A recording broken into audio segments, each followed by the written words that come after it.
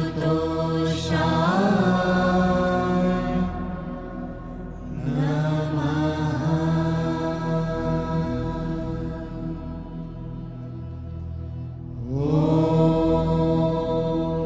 Shri Ashutoshai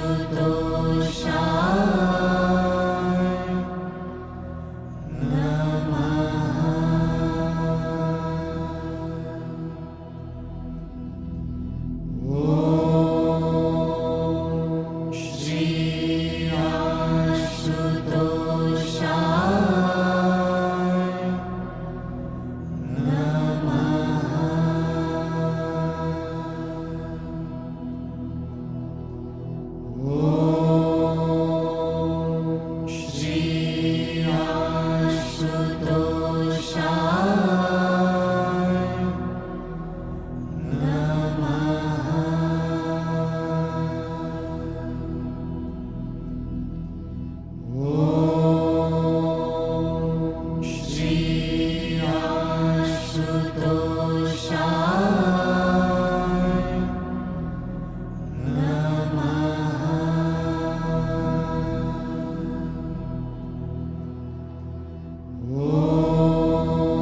Om